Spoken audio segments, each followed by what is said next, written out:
بسم اللہ الرحمن الرحیم الرحمن علم القرآن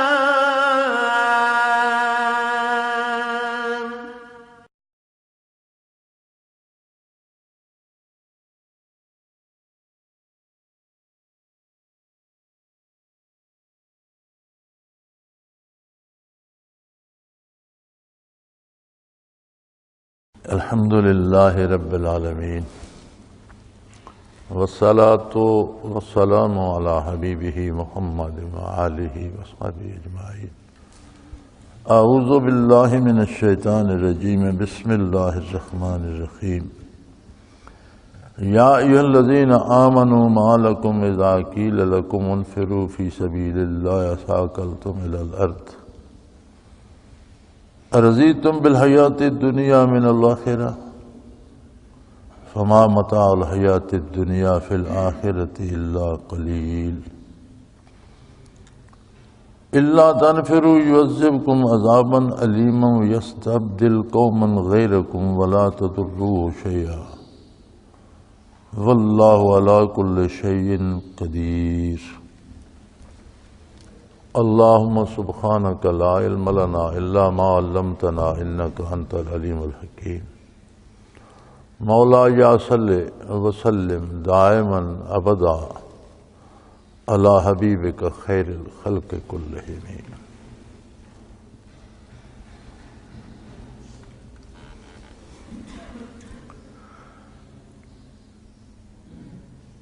بات پھر جہاد کی طرف پلٹتی ہے۔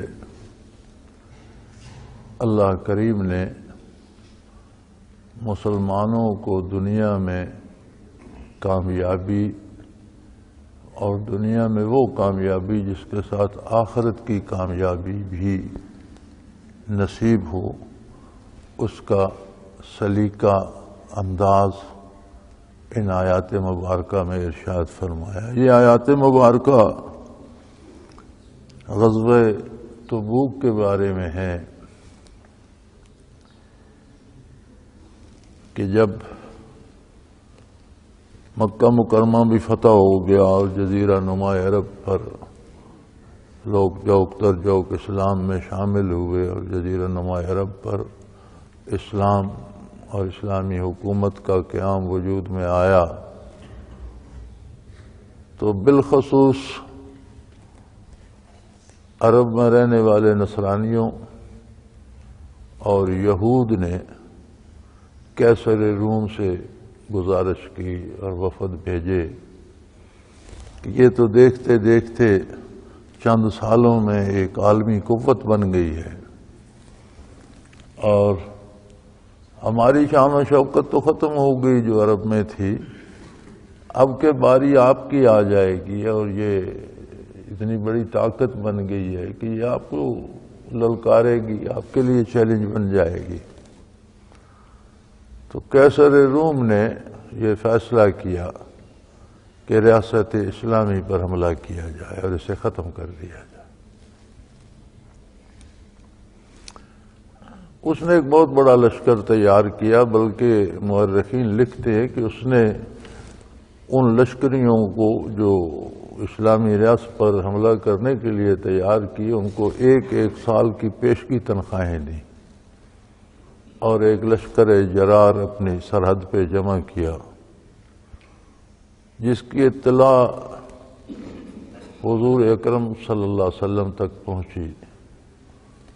چونکہ تاجر چلتے آتے جاتے رہتے تھے، فوجوں کی نقل و حرکت دیکھی تو وہ اطلاع پہنچی، تحقیق پر پتہ چلا کہ قیصر روم کی فوجیں سرحد پر جمع ہو رہی ہیں۔ تو حضور اکرم صلی اللہ علیہ وآلہ وسلم نے فیصلہ فرمایا کہ بجائے اس کے کہ وہ سرحدوں کے اندر آ کر مدینہ منورہ پر حملہ آور ہوں یا اسلامی سرحدوں کے اندر آئیں، مقابلہ سرحد پر کیا جائے گا۔ چنانچہ حضور اکرم صلی اللہ علیہ وسلم نے تیاری کا حکم دے دیا۔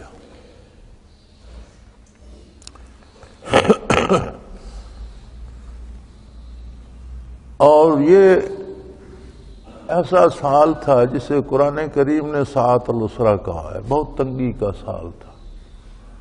کئی سال سے فصلیں کم ہوتی آ رہی تھیں اور قحط سالی کا سا سما تھا، پھر سخت گرمی تھی، اور اس کے ساتھ کئی سالوں بعد 2-3 سالوں بعد کھجور کی اچھی فصل آئی تھی جو پک کر تیار تھی۔ تنگی اتنی تھی کہ خود قرآن نے اسے ساعت العسرہ کہا ہے کہ تنگی کا سال تھا، تنگی کا زمانہ تھا، تنگی کا دور تھا۔ تو منافقین نے پراپیگنڈا شروع کر دیا کہ وہ اپنے ملک میں جمع ہو رہے ہیں، اسلامی سرحد سے تو انہوں نے چھیڑ چھاڑ نہیں کی، اور نبی کریم صلی اللہ علیہ وسلم فرماتے ہیں کہ ہم تبوک جائیں، سینکڑوں میل کا 300-350 میل کا سفر ہے، غالباً مجھے صحیح یاد نہیں لیکن اتنا لمبا سفر ہے، تو وہاں سرحد پر جائیں اور ان سے لڑیں، تو اس گرمی میں اتنا سفر اور اس کا اہتمام، پھر لوگوں کی سواری، کھانا پینا، یہ سب کیا ہوگا؟ اور پھر کئی سالوں کے قید کے بعد اس دفعہ تو پھل آیا ہے کھجوروں پر اور فصل پک کر تیار ہے، جنگ پر چلے گئے تو واپسی تک تو یہ گر گرا کر ضائع ہو جائے گی، تو یہ کیا ہوگا؟ تو جب تک وہ چھیڑتے نہیں، خواہ جانے کی کیا ضرورت ہے؟ یہ وہ فلسفی ہے جو ارشادات نبوی کے خلاف انسان اپنی عقل سے سوچتا ہے۔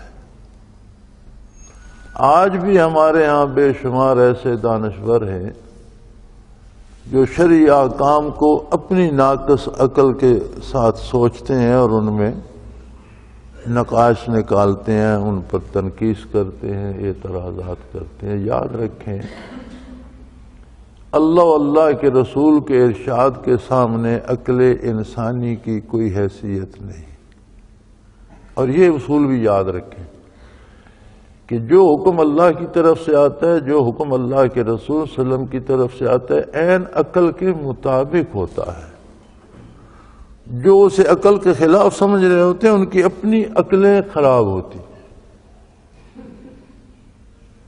صحیح عقل و دانش کے مطابق وہی حکم ہوتا ہے جو اللہ اور اللہ کا رسول عطا فرماتے ہیں۔ جو خود کو دانشور سمجھ کر اسے خلاف عقل سمجھتے ہیں ان کی اپنی عقلیں خراب ہوتی ہیں۔ تو ارشاد باری ہوا کہ اے ایمان والو، جب تمہیں حکم دیا جاتا ہے کہ اللہ کی راہ میں جہاد کے لیے نکلو، تو کیا تمہارے پاؤں زمین میں گڑ جائیں گے؟ کیا تم رک جاؤ گے؟ کیا یہ ہو سکتا ہے کہ تم ایمان لانے کے بعد ارشادات نبوی کے مقابلے میں منافقین کی رائے کو اہمیت دو؟ تو یہ کیسا ایمان ہے؟ ایمان کا تقاضا تو یہ ہے کہ اللہ کے حبیب کی اطاعت کی جائے بغیر مشروط، کسی نفع نقصان کی دلیل کے بغیر۔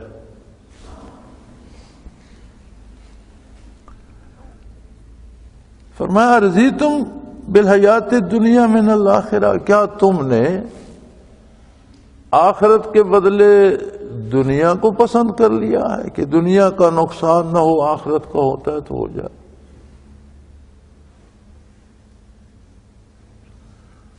قرآن کریم اللہ کی آخری کتاب ہے، اتنی جامع اور اتنی مکمل کہ اس کے بعد کسی کتاب کی ضرورت نہیں۔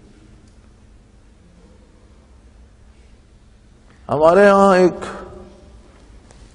چلتا رہتا ہے نا مسئلہ ختم نبوت کا، اور اس پہ ہمیں یہی سمجھایا جاتا ہے کہ حضور اکرم صلی اللہ علیہ وسلم پر نبوت ختم ہو گئی، درست۔ لیکن اگر ہمیں یہ سمجھا دیا جائے کہ حضور اکرم صلی اللہ علیہ وسلم کی بعثت کے بعد کسی نئی نبوت کی ضرورت ہی باقی نہیں رہی، تو سمجھنا زیادہ آسان ہو جائے۔ جیسے راتوں کو لوگ چراغ جلاتے ہیں، ستاروں کی روشنی پہ سمت متعین کرتے ہیں، چاند نکل آئے تو اور خوش ہو جاتے ہیں کہ راستہ واضح ہو جائے گا، لیکن جب سورج نکل آتا ہے تو پھر کسی چاند، ستارے، دیے، چراغ، بتی کی ضرورت رہ جاتی نہیں رہتی۔ پھر یہ سورج جو ہے یہ تو غروب ہو جاتا ہے۔ افلت شموس الاولین وشمسنا، افلت شموس الاولین وشمسنا ابدا علی افق العلا لا تغرب۔ سارے نبیوں نے سورج کی طرح روشنی بکھیری اور ہر نبی اپنی امت کے لیے سورج ہی تھا، لیکن ان کے وقت معین تھے، قومیں مقرر تھیں، علاقے متعین تھے۔ وقت پورا ہوا وہ سورج غروب ہو گئے، دنیا سے تشریف لے گئے، ان کی کتابیں ناقابل عمل ٹھہریں، ان کے احکام ختم ہو گئے، نئی نبوت آ گئی، نیا سورج آ گیا، نئی روشنی آ گئی۔ وَالشَّمْسُنَا، لیکن ہمارا سورج محمد الرسول اللہ صلی اللہ علیہ وسلم، یہ وہ سورج ہے جو کبھی غروب نہ ہو۔ ابداً علی افق العلا لا تغرب، ہمیشہ افق علا پہ روشنیاں بکھیرتا رہے گا، کبھی غروب نہ ہو۔ اب اگر سورج کبھی غروب نہ ہو تو پھر کسی لالٹین دیے روشنی کے لیے کسی وسیلے کی ضرورت رہتی ہے؟ نہیں رہتی۔ تو ختم نبوت سے بھی یہی مراد ہے کہ نئے نبی کی ضرورت ہی نہیں۔ حضور صلی اللہ علیہ وسلم کی نبوت ابد الآباد تک قائم و دائم ہے، اور نبوت کا مطلب یہ ہوتا ہے کہ انسان کی دنیا اور آخرت دونوں کے لیے ہر ضرورت کا جواب مہیا کرے۔ اس کا مطلب ہے قیامت تک آپ کا زندہ معجزہ قرآن کریم ہے، لفظ بلفظ موجود ہے۔ یہ وہ الفاظ ہیں جو اللہ کی ذات کے ذاتی الفاظ ہیں، یہ وہ الفاظ ہیں جو حضور اکرم صلی اللہ علیہ وسلم کے لبہ مبارک سے ادا ہوئے۔ قرآن کو پڑھنے کا کیوں ثواب ہے؟ بھی کسی کو سمجھ آتی ہو اور وہ پڑھے تو سمجھا بھی ثواب بھی ہو گیا، سمجھ نہیں آتی، آپ نے صرف عربی متن قرآن کا کسی سے پڑھ لیا، آپ کو پتہ ہی نہیں کہ اس کا معنی کیا ہے، مفہوم کیا، تو پھر اس میں کیا لذت ہے؟ اس میں لذت یہ ہے کہ یہ وہ الفاظ ہیں جو ذات باری کے ذاتی الفاظ ہیں، جو اللہ کا ذاتی کلام ہے، اور یہ وہ الفاظ ہیں جو محمد الرسول اللہ صلی اللہ علیہ وسلم کے لبہ مبارک سے دنیا نے سنے ہیں اور وصول کیے ہیں۔ تو ان میں اللہ کا نور بھی ہے، ان میں نور نبوت بھی ہے، اور ان کے خالی دہرانے سے بھی دل میں روشنی اور جلا اور نور پیدا ہوتا چلا جاتا۔ مانی آتے ہوں تو نور علی نور ہو گیا، اس پر عمل بھی کرے تو مزید نور علی نور ہو گیا، لیکن خالی تلاوت بھی کرتا جائے تو دل کی کیفیت بدلتی جائے گی، مفہوم نہ بھی آتا۔ یہ کلام باری ہے اور حضور اکرم صلی اللہ علیہ وسلم کے لبہ مبارک سے ادا ہوئے ہیں۔ تو اس نے قیامت تک کے سوالوں کے جواب دیے ہیں، اور ہر حال میں اور ہر قوم کو ہر صورت میں رہنمائی فراہم کرتا رہے گا۔ اس وقت کو چھوڑ کر ہم آج کی بات کریں تو آج بھی یہ آیت کریمہ یہ رہنمائی کر رہی ہے کہ جب تم دنیا کو آخرت پر ترجیح دے دو گے، جب تمہاری عقل یہ فیصلے کرے گی کہ دنیاوی نقصان نہ ہو، آخرت جاتی ہے تو جائے، ارضیتم بالحیات الدنیا من الآخرہ، تم نے دنیا کو چن لیا ہے آخرت کے بدلے میں۔ اور دنیا کی فرمایا حیثیت کیا ہے؟ فما متاع الحیات الدنیا فی الآخرہ الا قلیل، دنیا کی دولت پرے کاں کی حیثیت نہیں رکھتی آخرت کے مقابلے۔ دنیا کی کوئی حیثیت نہیں ہے، تم اربوں جمع کر لو، چند دانے غذا کے وہ ہی کھاؤ گے جو تمہارے نصیب میں ہے۔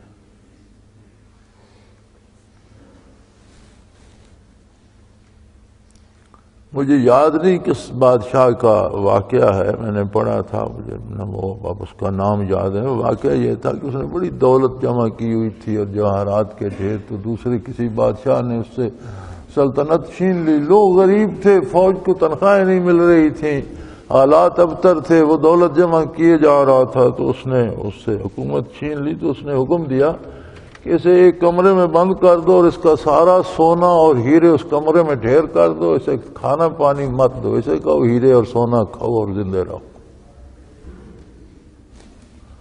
جواہرات کے ڈھیر لگا دو کمرے میں جو اس کا خزانہ ہے، اور سونا بھی ڈھیر کر دو وہاں، اور اسے دانا پانی اس کا بند کر دو، اسے کہو اس دولت کے لیے تم نے ملک ضائع کیا، ایسے کھاؤ پیو اور زندہ رہو۔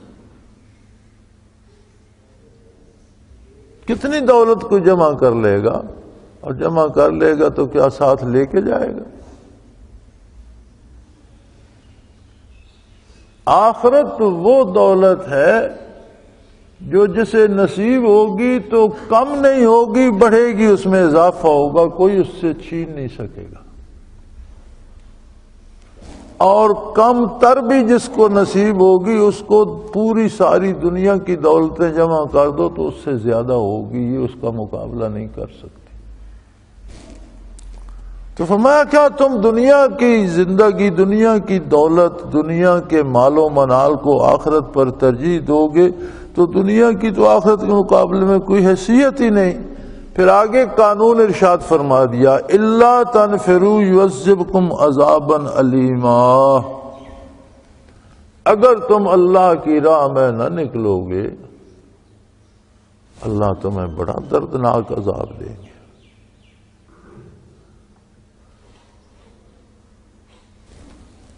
یعنی اللہ کی راہ میں جہاد کی بہت سی صورتیں ہیں۔ سب سے پہلا جہاد تو اپنی ذات کے ساتھ ہے کہ حلال کھائے، حرام سے اجتناب کرے، فرائض اور واجبات کو فرض اور واجب سمجھ کر ان کے وقت کے مطابق، شرعی طریقے کے مطابق ادا کرے، یعنی عبادات پہ بھی پابندی کرے، یہ بھی جہاد ہے۔ معاملات پہ پابندی کو حضور نے بڑا جہاد کہا ہے۔ تلوار سے جنگ کو حضور نے چھوٹا جہاد کہا ہے، اور اپنے آپ کو دین پر قائم رکھنا، حلال کمانا، جائز طور پہ خرچ کا، اسے جہاد اکبر فرمایا۔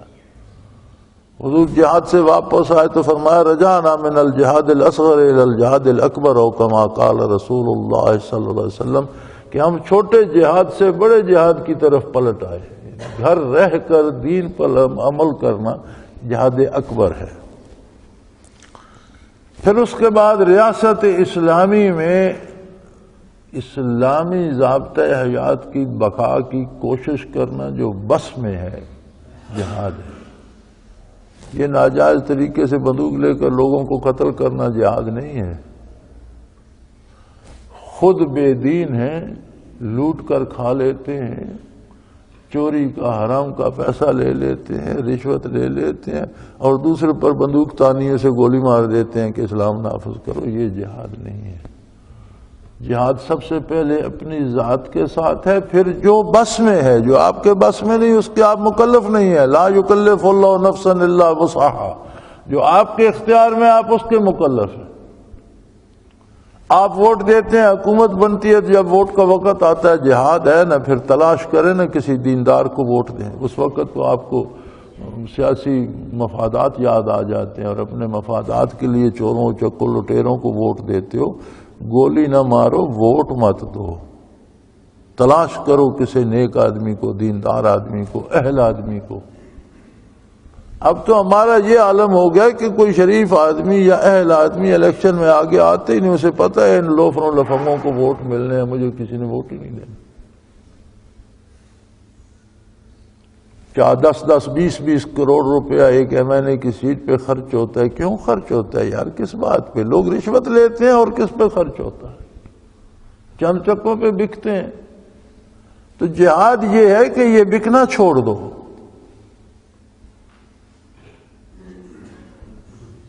اور یہ کیوں ہم نے دنیا کو آخرت کی نسبت پیارا کر لیا ہے؟ فرمایا یہ دنیا کوئی چیز نہیں ہے. اور ایک اور بات ہے، دنیا بھی جائے گی، اور اگر اللہ کی راہ میں جہاد نہیں کرو گے یعذبکم عذابا علیما، تمہیں بڑا دردناک عذاب دے گا. اب جو آخرت کا عذاب ہوگا اللہ معاف کرے، اس کی بات تو آخرت میں ہوگی. دنیا میں اس عذاب کی صورت کیا ہوگی؟ فرمایا یستبدل قوما غیرکم، تم پر غیروں کو مسلط کر دے گا. ولا تضرہ شیئا، اور تم اس کا کچھ نہیں بگاڑ سکو گے. وہ ایسا قادر ہے کہ تم پر غیروں کو، غیر مسلموں کو، کفار کو، بے دینوں کو، بدکاروں کو، چوروں کو، اچکوں کو تم پر مسلط کر دے گا، اور تم اللہ کا کچھ نہیں بگاڑ سکو. تم کیا کر لو گے؟ جب تم اللہ کی راہ میں مجاہدہ نہیں کرو گے، جہاد نہیں کرو گے، گھر بیٹھ جاؤ گے، تو کیا آج کے حالات کا جواب دے نہیں رہا ہے کریمہ؟ آج اگر ہم بھگت رہے ہیں، انگریزوں کی غلامی ہم نے بھگتی، پھر ہم اتنے خوش فہم ہیں کہ ہم سمجھتے ہیں ہم آزاد ہو گئے، حالانکہ ہم غلاموں کے غلاموں کی غلامی میں چلے گئے، ایک درجہ اور نیچے چلے گئے. پہلے انگریز کے غلام تھے، اب ان لوگوں کے غلام ہیں گزشتہ پون صدی سے جو انگریزوں کے غلام تھے، یعنی ہم غلاموں کے غلام ہو گئے.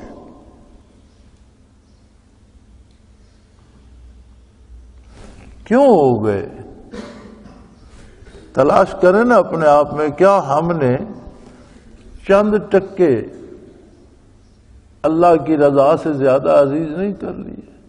ہم چند روپوں پہ بک نہیں جاتے، ہم چند چھوٹے چھوٹے مفادات کے لیے جھوٹ نہیں بولتے، ہم چھوٹے چھوٹے مفادات کے لیے در در پہ جبہ سائی نہیں کرتے، ہم دنیاوی مفادات کے لیے آخرت کو بھولے ہوئے نہیں ہیں.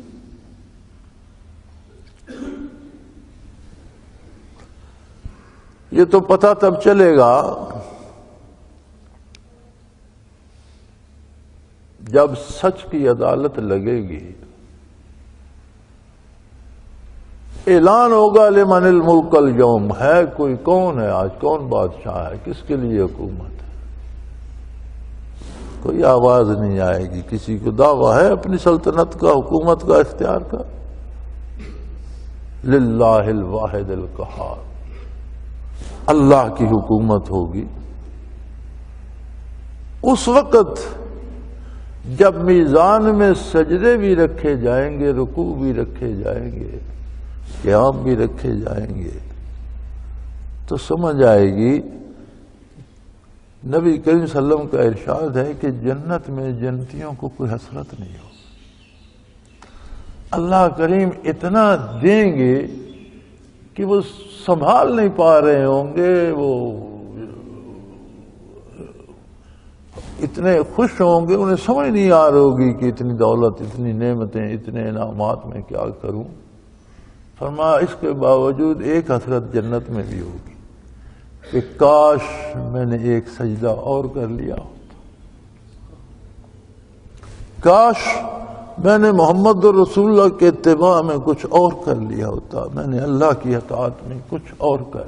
یہ حسرت جنت میں بھی ہوگی، چونکہ وہاں اندازہ ہو جائے گا کہ قیمت کس چیز کی. یہاں تو ہم دکان پہ جائیں، اپنے کھیتوں میں جائیں، کاروبار پہ جائیں، ملازمت پہ جائیں، پوری تندہی سے کام کرتے ہیں. مسجد میں آئیں تو ہمیں رکعتیں یاد نہیں رہتی، 2 پڑھی ہیں، 3 پڑھی. وضو صحیح نہیں کرتے، جلدی جلدی چھینٹے اڑائے پانی کے، کوئی جگہ خشک رہ گئی، کوئی تارو ہو گئی. اٹھے بیٹھے قیام میں نہیں پورا کیا، رکوع میں گئے تو واپس قیام میں نہیں، وہیں سے سجدے میں چلے گئے، سجدے میں گئے تو جلسہ نہیں کیا، وہیں 2 ٹھونگے ماری. یعنی اکثریت ہم اپنا غور کریں نا ہم اپنے آپ پر، تو ہم ٹوٹل پورا کرتے ہیں. دین کے معاملے میں عبادات میں تو ہم ٹوٹل پورا کرتے ہیں اور دنیاوی معاملات میں جان مار کر کام کرتے ہیں۔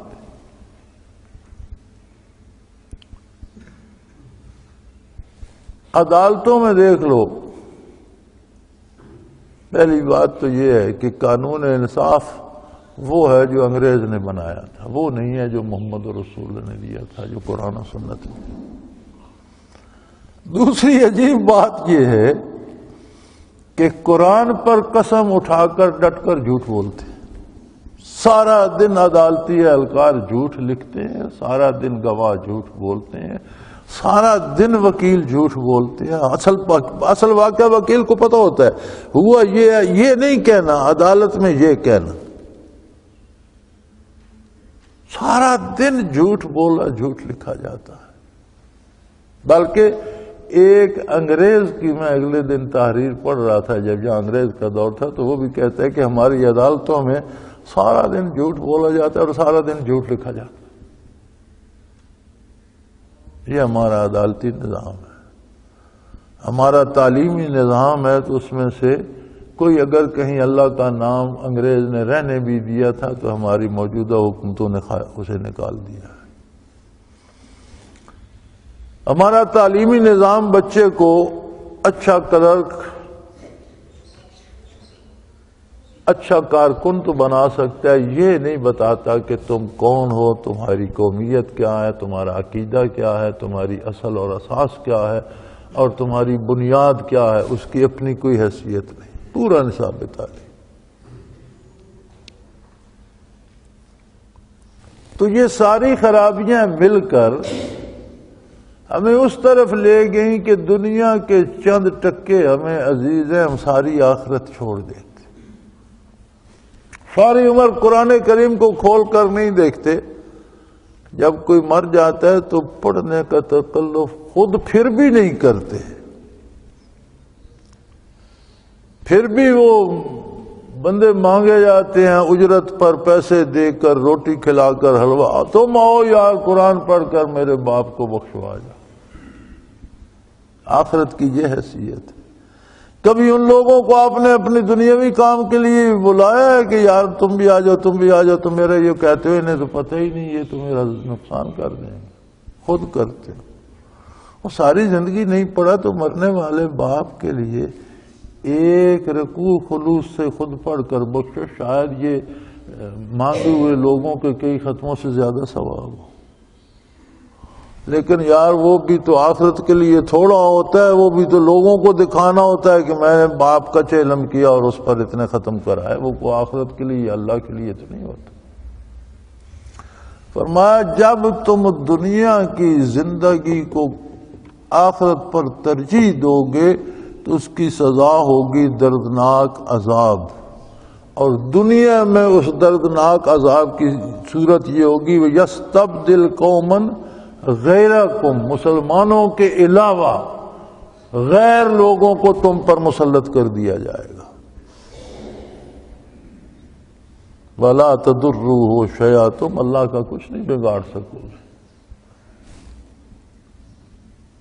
اس لیے کہ وَاللَّهُ عَلَىٰ كُلِّ شَيْءٍ قَدِيرٌ، اللہ ہر چیز پہ قادر ہے۔ منافقین نے تو کوشش کی، لیکن مسلمانوں نے حضور صلی اللہ علیہ وسلم کے اس اعلان پر جانیں نچھاور کر دی۔ یہی وہ غزوہ تبوک ہی کی تیاری ہے جس میں سیدنا ابو بکر صدیق رضی اللہ عنہ جو کچھ ان کے گھر میں تھا سب لے آئے، تاکہ لباس، جوتے، کھانا پکانے کے برتن، جو کچھ تھا سب لے آئے۔ ایک کمبل درمیان سے اسے سوراخ کر کے تو اس سر سے گزار کر جس میں مبارک پر پہن لیا، اور سلائی بھی ادھر ادھر سے اسے نہیں کی، کانٹے لے کر پنوں کی طرح کانٹے اس میں پرو لیے، جو سوئی دھاگا بھی تھا وہ بھی لے آئے، اور پوچھا حضور اکرم صلی اللہ علیہ وسلم نے کہ ابو بکر کیا کچھ لے آئے ہو، گھر میں کیا ہے؟ فرمایا گھر میں اللہ اللہ کا رسول ہے۔ گھر میں کیا چھوڑا؟ فرمایا اللہ اللہ کا رسول چھوڑا ہے گھر میں، اور کچھ نہیں۔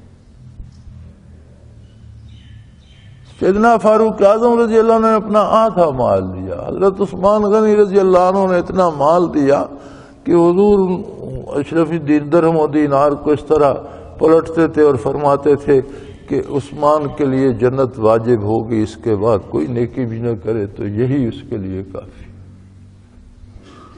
اگر جو کچھ جس کے ساتھ تھا وہ پورا، بلکہ ابتدائی تاریخ اسلامی میں سب سے بڑا لشکر تبوک کے لیے تیار ہوا، جس میں 30,000 مجاہدین تھے۔ 30,000 کا لشکر پہلی دفعہ تیار ہوا، منافقین کے سارے پراپوگنڈے اور سارے شور شرابے کے باوجود مسلمانوں نے نہ گرمی کی پرواہ کی، نہ قید سالی کی پرواہ کی، نہ فصلوں کے پکنے کی پرواہ کی، بلکہ جو کچھ پاس تھا وہ بھی وہاں نشاور کر دیا، اور 30,000 بندے کے اخراجات، سواریاں، اسلحہ، راشن وہ بھی پورا کیا، اور اپنی جانیں بھی لے کر خدمت عالی میں ساتھ روانہ ہو گئے۔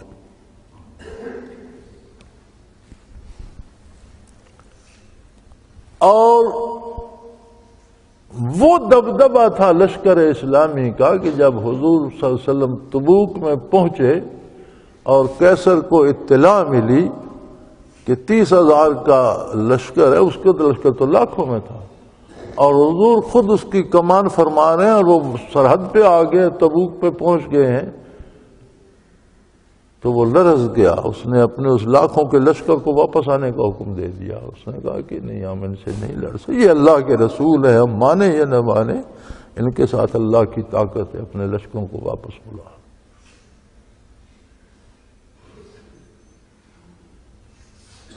یعنی انہوں نے تو وہ حق ادا کر دیا کہ غیر ان پر مسلط نہ ہو سکے۔ اگر کوئی یہاں صحابہ کرام کی جانثاری پہ اعتراض کرنا چاہے تو اسے یہ سوچنا ہوگا کہ اگر وہ سستی کرتے تو پھر قیصر روم غالب آ گیا ہوتا ان پر، کیونکہ یہ تو سزا دنیا میں اللہ نے مقرر کر دی ہے۔ اور ہم جو اعتراض کرتے ہیں، ہم پر تو کافر مسلط رہے اور آج بھی ہیں، پس پردہ صحیح، سامنے پتلیاں ناچ رہی ہیں ہمارے، ڈور تو پیچھے پھر کافروں کے ہاتھ میں۔ آج بھی ہم پر تسلط تو کفار ہی کا ہے، برطانیہ سے نکل گئے تو امریکہ نے پتلیوں کی ڈور تھام لی۔ آج بھی یہاں ذرا سی بات ہو تو کوئی امریکی جرنیل، کوئی امریکی سفیر، کوئی امریکی ڈیلیگیشن وہیں سے بندہ آتا ہے جو کہتے ہیں اب یہ کر دو، اب وہ کر دو، اس کو آگے لے جاؤ، اس کو پیچھے لے آؤ۔ تو اس کی بڑی وجہ یہ ہے کہ ہم نے دنیا کو آخرت کے مقابلے میں عزیز سمجھ لیا۔ الا تنفروا یعذبکم عذابا علیما، اگر تم اللہ کی راہ میں نہیں نکلو گے۔ اور یاد رکھیں، جہاد سب سے پہلے اپنے آپ سے شروع ہوتا ہے، اپنے گھر سے شروع ہوتا ہے، اپنے دائرہ اختیار سے شروع ہوتا ہے۔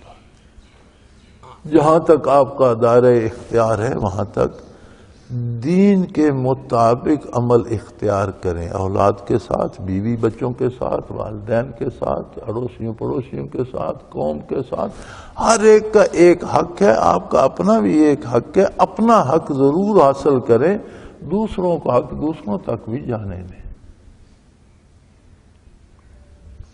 تو جو گھر میں ہی پورا نہیں، اپنی ذات میں پورا نہیں، جس کی 5 نمازیں بھی پوری نہیں، جسے کھانے میں حلال حرام کی تمیز نہیں، جائز ناجائز کو، وہ باہر جہاد کیا کرے گا؟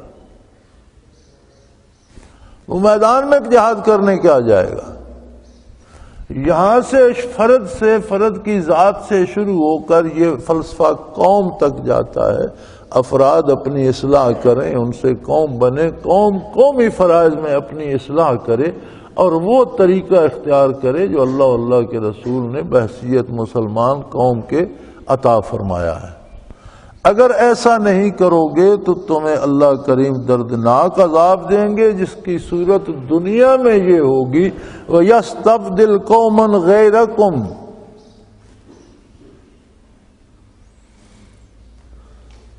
وہ تمہاری جگہ دوسری قوم کو پیدا فرما دیں گے، تبدیل کر دیں گے تمہیں، تمہاری جگہ تم پر غیر قوم حاکم ہو جائے گی، مسلمانوں کے علاوہ، غیر سے مراد ہے مسلمانوں کے علاوہ، یعنی غیر مسلم، نامسلم، کافر تم پر مسلط ہو جائیں گے اور تم اللہ کا کچھ بگاڑ نہیں سکو گے، اس لیے کہ اللہ ہر چیز پہ قادر ہے۔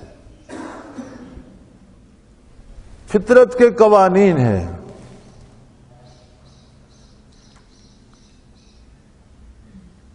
مزاج جب بگڑتے ہیں، یہ ہمارا سارا طب کا شعبہ اسی پہ چلتا ہے نا کہ آدمی کے مزاج کے مطابق وہ غذا اور دوا تجویز کرتے ہیں۔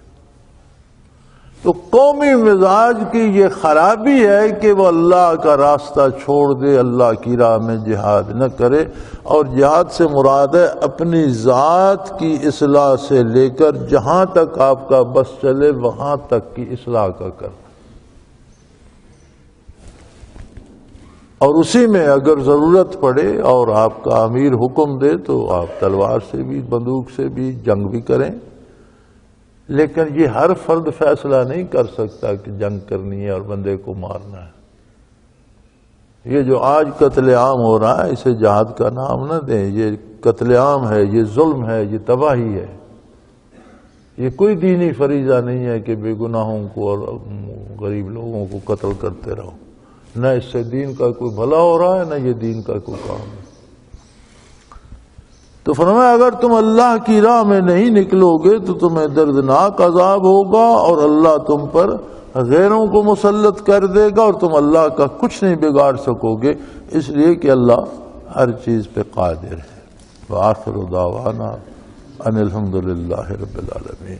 اللہ اللہ اللہ اللہ اللہ اللہ اللہ اللہ۔